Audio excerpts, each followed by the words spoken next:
Welcome to the Ukraine Today YouTube channel. I'm Vladimir Rabchun, here with you in the studio. Subscribe to our channel and give this video a like. It's quick and easy for you and it means a lot to us. YouTube's algorithms like it and it helps promote our content. Speaking of content, let's get right to it. Russian Nazis continue to attack people of other nationalities. The local authorities are doing nothing about it. Actually, no, they are doing something. They are essentially encouraging it. Meanwhile, against the backdrop of Russia being attacked by drones and the cancellation of the Navy Day parade, Putin appeared in public for the first time since last year. Apparently, it's time once again to shift the focus away from pressing issues. Or maybe it's something else. The head of Chechnya, Kadyrov, almost drowned while vacationing in Turkey. More on this and other stories in the following report.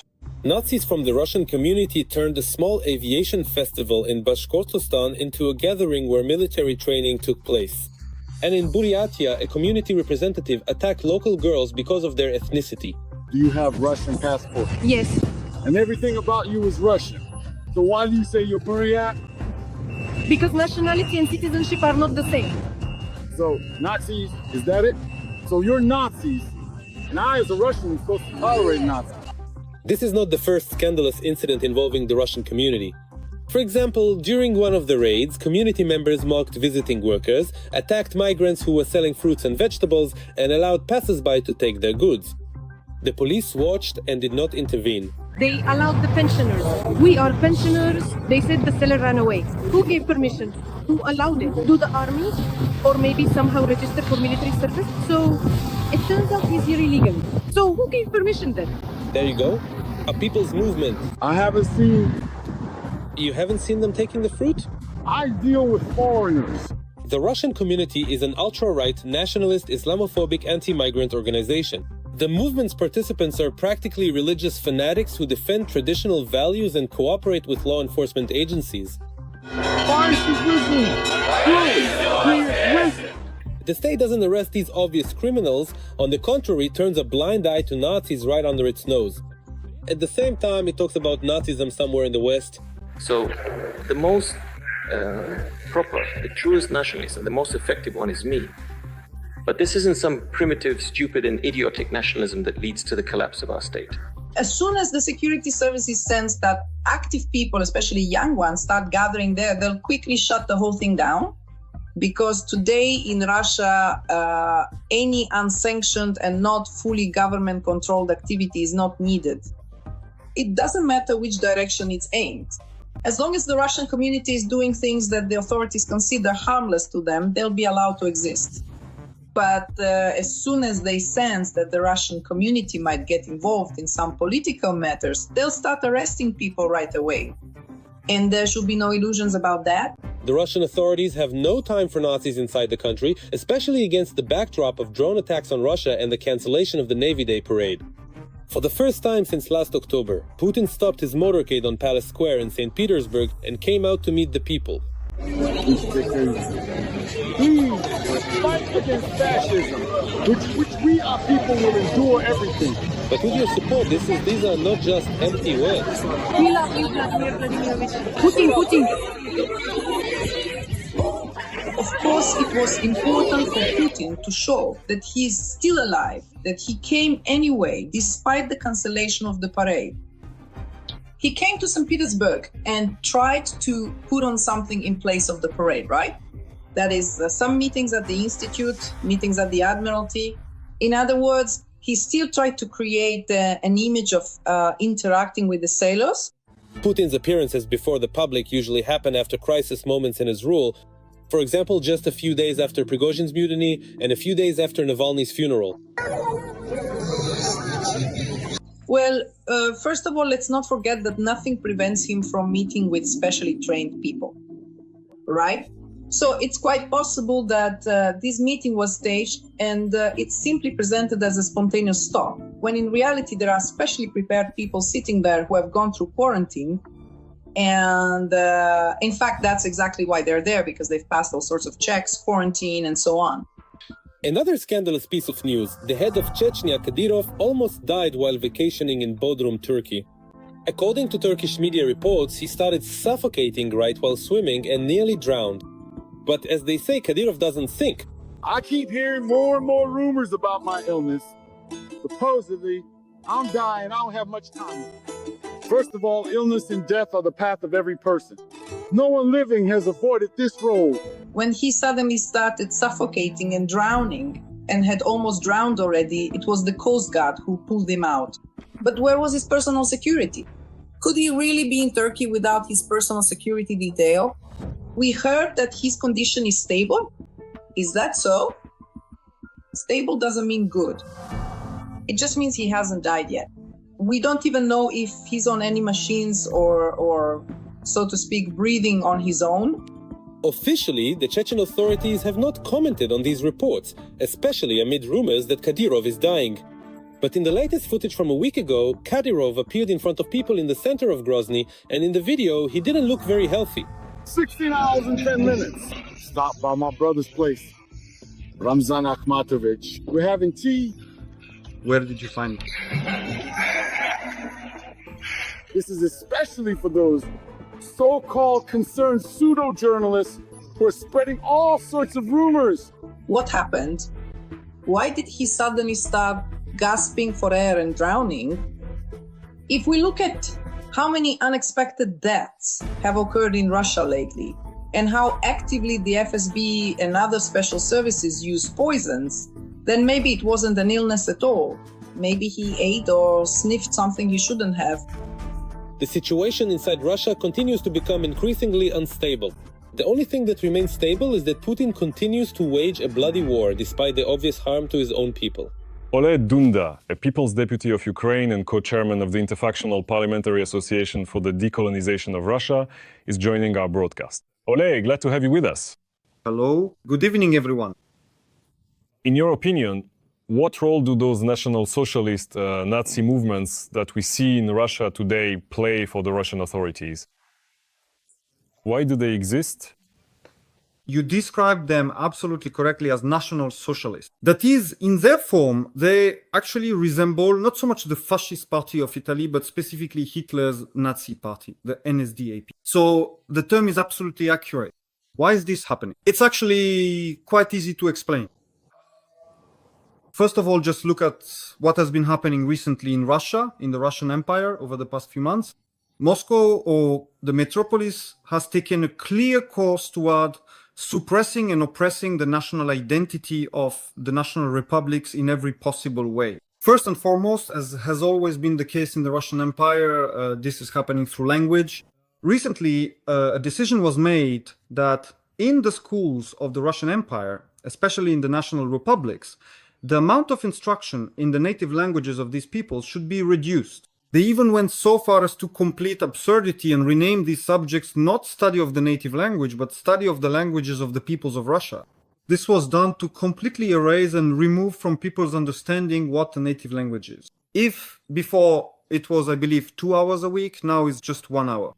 In fact, the metropolis Moscow has decided that the ethnic groups are a threat to them, to the empire, to the metropolis.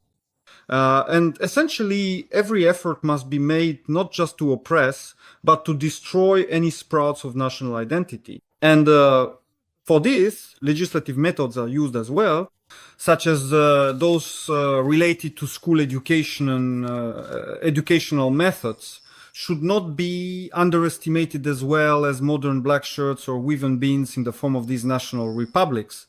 National republics in the form of these bandit formations. Essentially, this is done in order to keep... Which are commonly referred to as Russian communities.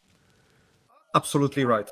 Absolutely right. In other words, there is a maximum strengthening of what existed during the final days of the Russian Empire. And what existed, for example, during the Soviet Empire, when under every local representative there was always a first deputy from Moscow, from the metropolis, with a so-called Russian identity, essentially to keep the local population under control. But here the main question is different. What is the purpose of all this? What is the risk here? Why did the metropolis suddenly become so agitated?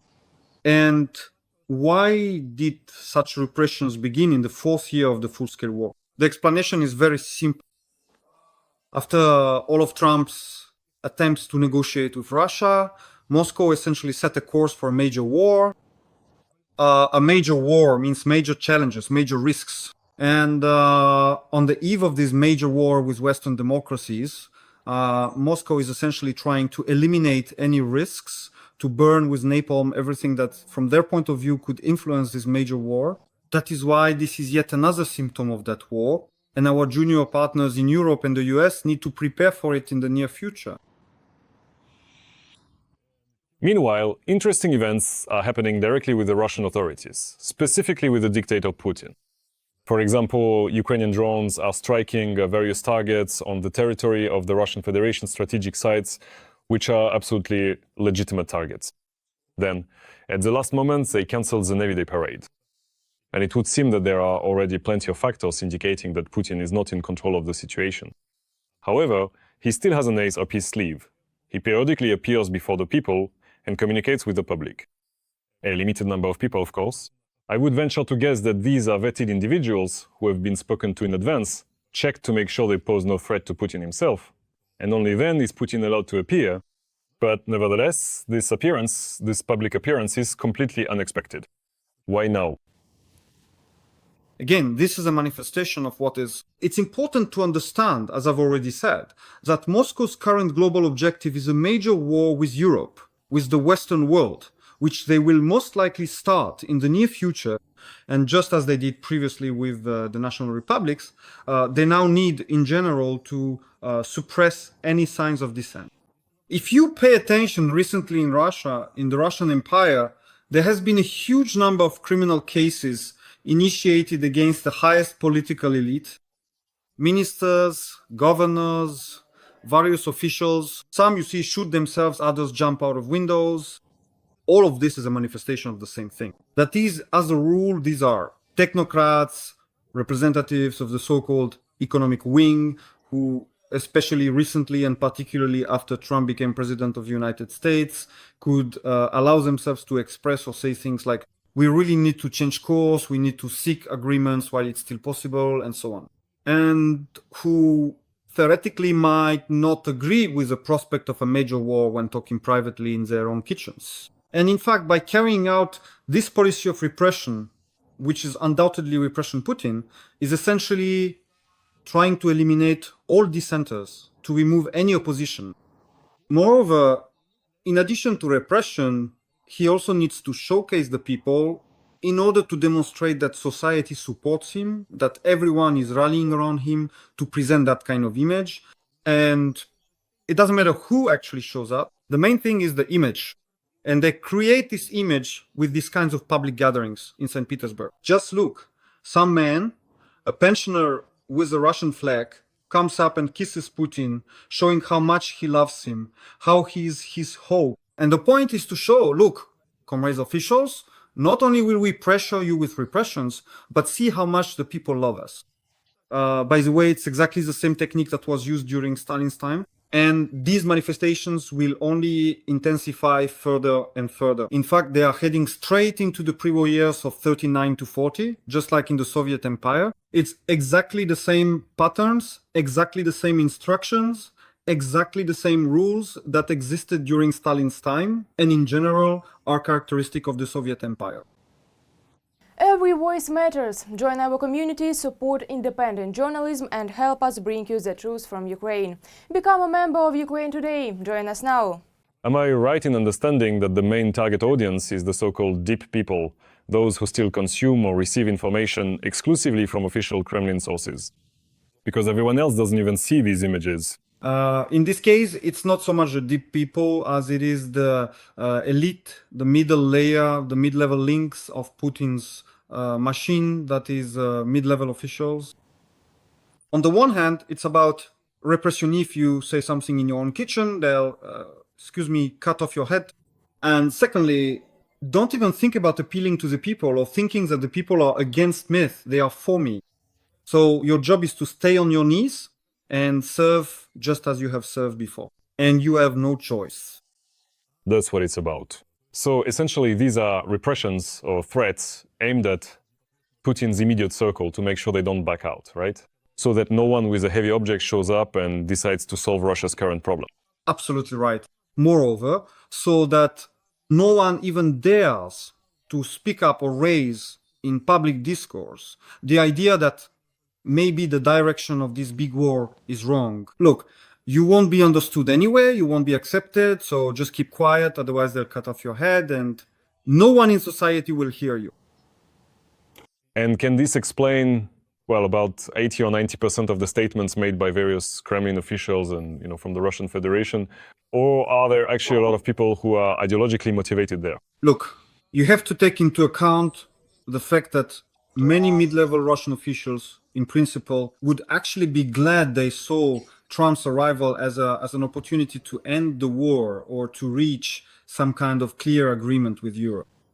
And this is where the recent events come from. There was an economic forum held there not long ago, where a certain segment of Russia's economic bureaucracy tried to say things like, we're not ready, we have problems with the economy, let's try to look at this from another perspective. And immediately after this economic forum, the repression started pouring in, there were sudden suicides, and criminal cases began to appear.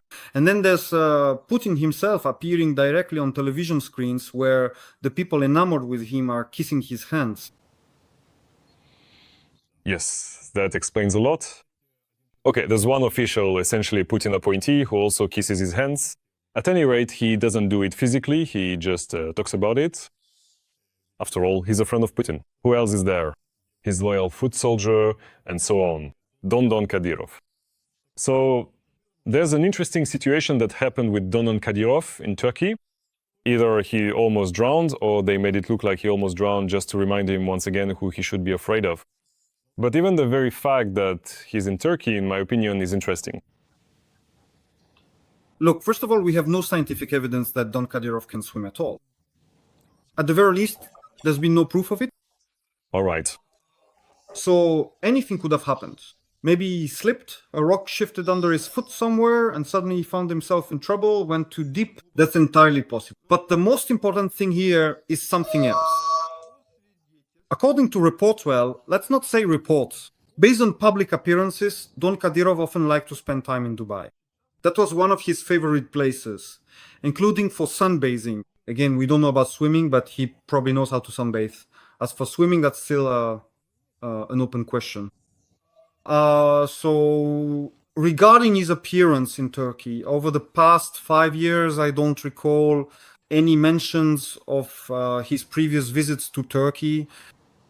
And this is very important, because unlike the United Arab Emirates and the countries of the Persian Gulf in general, Turkey has a very specific perspective on the future of the Caucasus and the region as a whole, especially after Azerbaijan, during the conclusion of its conflict with Armenia, began to openly show a kind of defiance toward its former metropolis Moscow, and in fact supports Ukraine. We perfectly understand that Azerbaijan, despite all its wealth, could not have said this without Turkey's support. In fact, it is Erdogan speaking through Aliyev. And what he's saying is quite simple. Here is the Caucasus, and this Caucasus is mine. He has, in fact, voiced claims to this Caucasus. So what is the current state of the Caucasus?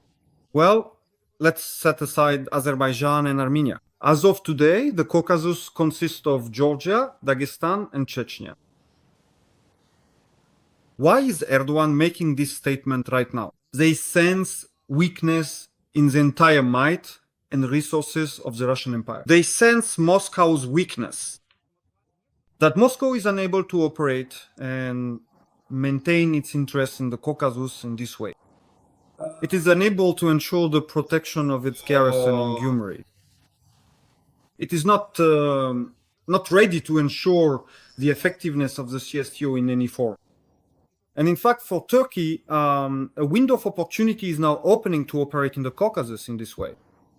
And it will be carried out conditionally with Azerbaijan. But in order to do this, everyone understands perfectly well that considering that Georgia, Chechnya, and Dagestan remain, ensuring this operation and the claims to control over this region requires close ties with the local elites. In fact, in a certain sense, Erdogan senses this weakness of the Russian Empire and its readiness to collapse. And accordingly, he lays claim to those regions that he has been claiming for centuries. And as a result of this situation, the sudden appearance of Kadyrov directly in Turkey says a lot. Because the territory of Turkey is completely under Erdogan's control, and any appearance of such a Caucasian feudal lord as Kadyrov simply cannot happen there by accident. What they agreed on and what the conversation was about, I think we will see soon enough through the events in the Caucasus. Of course, one could imagine that they didn't reach any agreement, and suddenly Kadyrov forgot how to swim. Well, that's just a sense of humor joke, but most likely Kadyrov simply wouldn't have shown up there if there wasn't at least some basis for separate agreements. Yeah, we're keeping an eye on how these events unfold. By the way, since we started talking about Turkey and Erdogan, today Erdogan said that in the foreseeable future, the negotiation table between the Russian Federation and Ukraine will once again be open. He didn't mention any specific date. Nevertheless, he did bring it up. What does this mean? As of this morning, according to the ultimatum voiced by Trump, Putin still had 36 days left to reach an agreement with Ukraine.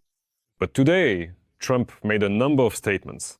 First, during his meeting with Keir Starmer, the Prime Minister of the United Kingdom, he said that he would most likely shorten this period from 50 days to a much shorter one. Later, he even specified and named a time frame of 10 to 12 days. Again, without clarifications, but from 36 days it dropped, let's say, even to 12. There's a small nuance here. Let's hope that, in this case, he's not being advised by Arestovich. Okay, yes. 2 or 3 weeks. Well, that doesn't work anymore, it doesn't match up. Well, it's close to 2 weeks. Yes. It's all because he's becoming more and more disappointed in Putin, which is exactly what Trump said. How do you see the near future, the immediate developments in this regard in light of these new circumstances? If we return to Turkey and Erdogan's statements that he hopes the meetings in Istanbul will bring some kind of political results in some form, and that meeting otherwise makes no sense, then we can predict that there is a high probability that at some point Erdogan will say, well, sorry, we made an offer, we extended a hand for an agreement. Rousseau, the Russian Empire, did not follow through. In fact, it rejected the hand that was extended to it. Accordingly, we as Turkey have the opportunity as an offended, insulted party to pursue our own policy in the Caucasus as we see fit. And in fact, to strike a blow and support those regional leaders whom they consider appropriate. And in this case, the US and Trump could theoretically support this. And let us recall that over the past 6 months, the United States, represented by the new administration, has still preferred not to act independently and directly, but rather through local regional leading countries. As was the case with Iran, when almost all the work was carried out by Israel, and the US in this case played a secondary role and directly supported Israel in its actions. Later, when direct strikes were carried out against Iran directly from US aircraft carriers and their aviation assets, that was more like, the delicious icing on the cake or the flavorful spices on the main dish. But the main work was done by Israel, with the US providing support. Therefore, in this situation, we might see exactly the same arrangement where Erdogan, who is interested in this region, starts to take the lead, begins to act, because Moscow has politely rejected the outstretched hand. And in this case, the United States plays a secondary role and simply enables Erdogan to implement such a plan, to carry out such actions. Moreover, let me remind you, the US has proposed to lease for 100 years, I believe, the Zangezur corridor or the passage between Nakhichevan and Azerbaijan. In other words, they are essentially demonstrating their interest and what they expect to receive in return for supporting Erdogan. That's why I think that the implementation of Trump's threat in 10 to 12 days could turn out to be quite interesting and not at all as most experts expect. Yes, and it's fascinating now to watch any statements regarding the timing of implementing any plans, especially American plans, to introduce additional tariffs against the Russian Federation. Especially in the context that all of this can change literally in an instant with a single statement from Trump or one statement contradicting another. Overall, it's an interesting situation, and it's intriguing to follow how events unfold. Oleg, thank you very much. Thank you for your analysis. What? We live in interesting times. Yes, if it weren't for the war started by the Russian Federation, it would be perfect. Unfortunately, Yes, thank you very much, Oleg. Oleg Dunda, member of the Ukrainian parliament and co-chair of the Interfactional Parliamentary Association for the Decolonization of Russia, joined our broadcast. Thank you. have a good evening. Thank you. You too.